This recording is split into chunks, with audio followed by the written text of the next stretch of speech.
नमस्कार, रेखास कुकिंगमध्ये आपले खूप खूप स्वागत आहे. आज आपण कांद्याची पात बनवणार आहोत.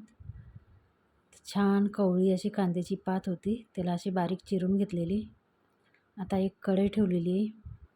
कढईमध्ये आपण तेल गरम करायला ठेवूया. पहिलं आपण गॅसवर नाही, इंडक्शनवर बनवणार आहोत. तर त्याचं टेम्परेचर सेट करून घेऊ. तर व्यवस्थित टेम्परेचर सेट केलेलं आहे. आता तेल घालून घेऊ कढईमध्ये.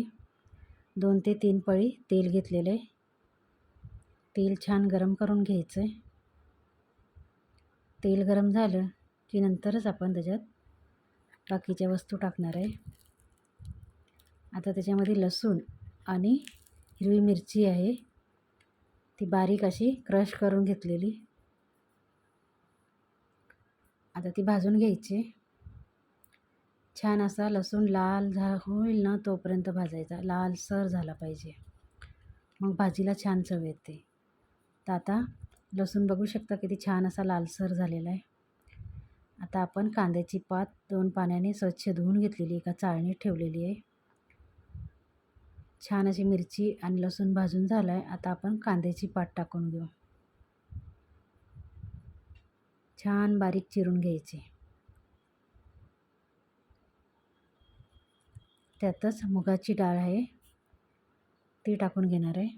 मुगाची डाळसुद्धा 10 मिनटं अगोदर भिजत ठेवली होती.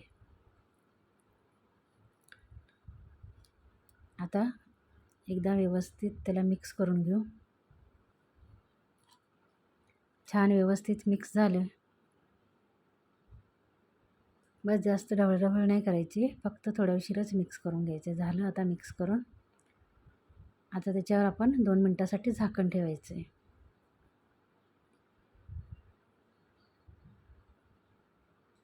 2 मिनटं झालेले आहेत. झाकण एकदा काढून घेऊ आणि त्याच्यात चवीनुसार मीठ टाकून घ्यायचं. ह्या टायमाला एकदा व्यवस्थित मिक्स करून घेऊ भाजीवर खाली.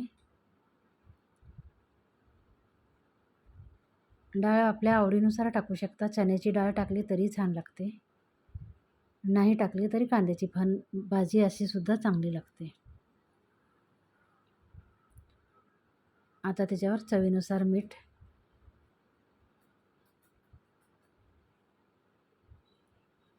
मीठ टाकल्यानंतर भाजी परत एकदा वरखाली करून घ्यायची.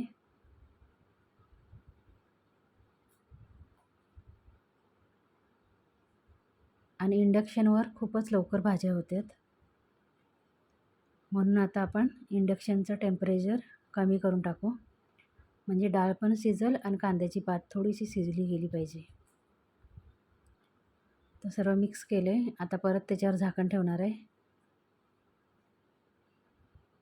2 ते 3 मिनटासाठी झाकण ठेवायचं आणि टेम्परेचर एकदम लो करायचं. आता 3 मिनटं झालेले आहेत. एकदा झाकण काढून घेऊ. परत एकदा भाजी व्यवस्थित हलवून घ्यायची, म्हणजे खाली लागू नये ना त्याच्यासाठी. तर छान अशी भाजी मिक्स झालेली आहे. तर 1 मिनटासाठी परत झाकण ठेवलं आहे.